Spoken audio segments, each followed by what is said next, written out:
Bonjour ou bonsoir, tout dépend à quelle heure vous regardez cette vidéo de votre chroniqueur habituel de l'ODJ Média et de la web radio R212. Ma chronique est celle d'un vieux routier de la politique qui voudrait simplement partager avec vous le sujet des convenances politiques lors des périodes électorales. Croyez-moi, j'ai vu beaucoup de sourires face caméra et au moins autant de couteaux dans le dos.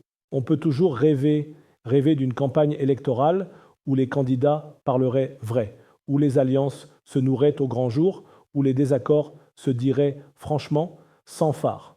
Mais en 2026, comme hier et sans doute comme demain, les convenances resteront les convenances. Car la politique, surtout en période électorale, est d'abord affaire de mise en scène. On s'embrasse sur les estrades, on se félicite dans les couloirs, on échange les sourires de façade, tout en préparant dans l'ombre les arguments les plus tranchants, parfois même les coups les plus bas. Ce ballet n'a rien de nouveau. Montesquieu y voyait déjà l'art de gouverner par les formes, et Machiavel savait depuis longtemps que les masques valent parfois mieux que la vérité. Les convenances, c'est cette règle tacite qui impose aux adversaires politiques d'être courtois en public, même quand ils s'étripent en coulisses. Ce vernis poli rassure l'opinion, donne l'impression d'une démocratie apaisée, alors que la compétition réelle se joue ailleurs, dans les négociations nocturnes, les deals de couloir, les promesses chuchotées au détour d'un salon feutré. En 2026, le spectacle sera sans doute plus huilé que jamais.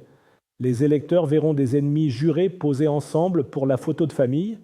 Les médias relayeront des déclarations consensuelles aux allures de prière pour l'unité nationale. Et tout le monde fera semblant d'y croire le temps d'un meeting. Les convenances comme rituel rassurant, les convenances comme alibi démocratique. Mais derrière ces rituels, la vérité reste plus âpre. La politique n'a pas vocation à être un dîner de gala. Elle est lutte pour le pouvoir, rapport de force, calcul froid et intérêts divergents. On peut rêver d'une parole libérée, d'un face-à-face sincère, mais il y a peu de chances que les acteurs renoncent à ce théâtre des apparences. Parce que les convenances, finalement, sont leur plus solide bouclier. Alors oui, on peut toujours rêver, mais il faut aussi apprendre à lire entre les sourires, car c'est souvent là que se cache la vérité politique. Voilà, c'était votre chroniqueur Adnan Benchakroun, au micro de l'ODJ Média. Je tenais absolument à partager avec vous ce sujet qui nous concerne tous. Je parle des convenances entre hommes et femmes politiques pendant les campagnes électorales, avec la conviction que mes propos sont là pour ouvrir le débat, même s'ils peuvent être contredits demain ou paraître dépassés après-demain. C'est le jeu de la chronique, prendre position, quitte à se tromper, pour mieux avancer ensemble. On se retrouve très bientôt pour une nouvelle chronique, toujours avec la même liberté de ton et le même regard critique.